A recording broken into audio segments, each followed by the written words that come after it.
ਜਾਂਦੇ ਨਕਲੀ।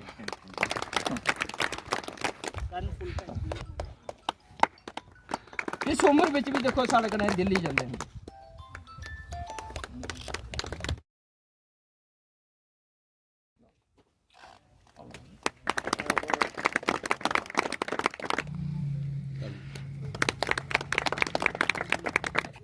असली भूमिपुत्र हैं और इनका आशीर्वाद हमें मिलता रहता है। उन्होंने बुक लिखी है सर वहाँ पे, हाँ। नरसिंह मंदिर। Thank you thank you.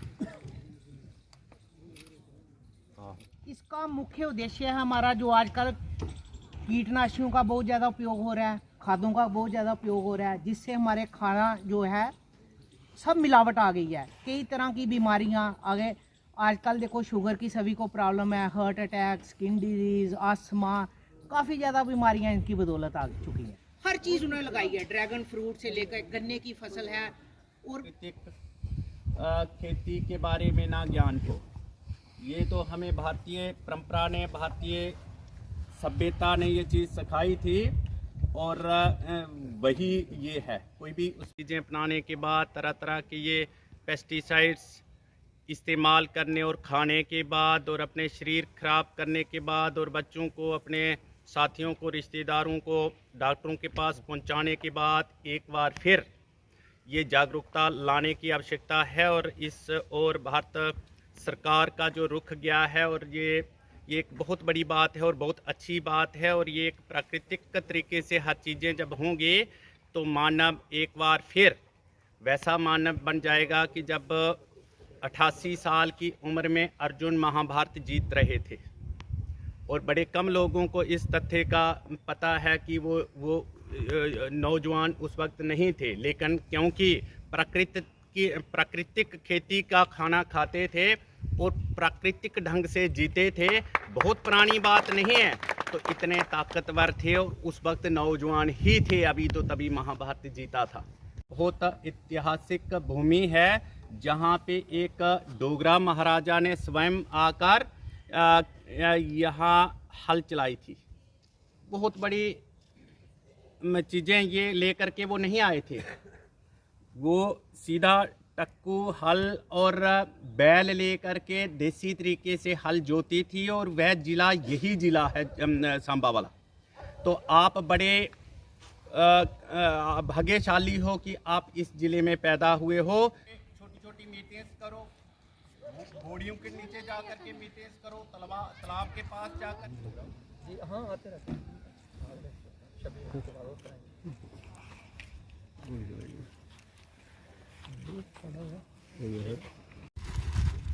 1 kilo गुड़ भी मिक्स किया,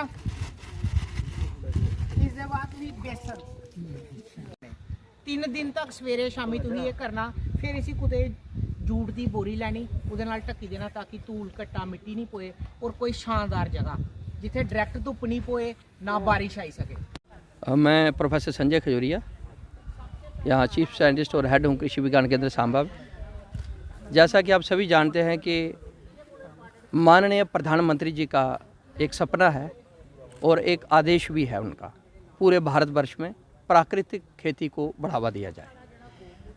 इस संदर्भ में अगर हम जम्मू कश्मीर यूटी की बात करते हैं तो ये दायित्व सांबा जनपद का जो है वो कृषि विज्ञान केंद्र सांबा को दिया गया है।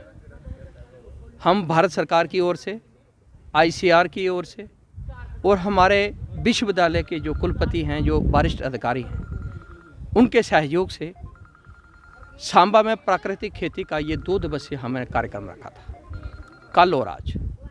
कल में हमारा आधा थ्योरी था, आधा प्रैक्टिकल था, और आज में हमने 20% जो है ये थ्योरी रखी थी और 80% प्रैक्टिकल है। आप देखें आज जहाँ जीवामृत, घन जीवामृत, ब्रह्मास्त्र, नीमास्त्र, इन सभी चीज़ों का यहाँ पर प्रैक्टिकली डेमोन्स्ट्रेशन हो रहा है। और इस कार्यक्रम में जनपद सांबा के विभिन्न गांवों के प्रगतिशील किसान, और आप देख रहे हैं इसमें 80-80, 50-85 साल उम्र के भी हमारे जो अच्छे सेहतमंद किसान हैं वो हमने बुलाए हैं। उसका कारण ये है कि उनको हमने अपना दूत बनाना है। वो अपने आप में एक वरिष्ठ वैज्ञानिक भी हैं, वो ये प्रक्रिया भी सीखेंगे, अपने अनुभव भी साझा करेंगे। फिर उनके गांव में जो हम डेमोन्स्ट्रेशन अब दूसरे चरण में लगाने वाले हैं, उस पर हमें और बल मिलेगा, शक्ति मिलेगी, हमारा विज्ञान जो है और ताकतवर होगा, क्योंकि उनका 80-85 साल का जो अनुभव है वो इन डेमोन्स्ट्रेशन के साथ भी जो है जोड़ा जाएगा, ताकि हमारे जितना भी जो हमारा सांबा ज़िला है इसमें लोग जो है वो अंग्रेजी खाद का कम से कम इस्तेमाल करें, रासायनिक जो उर्वरक हैं उनका कम से कम करें, कीटनाशक के जितने भी केमिकल यहाँ बिक रहे हैं इनकी जो है किसान भाई इनको कम मात्रा में यूज़ करें, और प्राकृतिक खेती अपनाएं जो हमारे बुज़ुर्ग जो हमारे पुश्तैनी करते थे, ताकि हम तंदुरुस्त रहें, निरोगी रहें और अच्छे देश के शहरी बने। जय हिंद, जय भारत।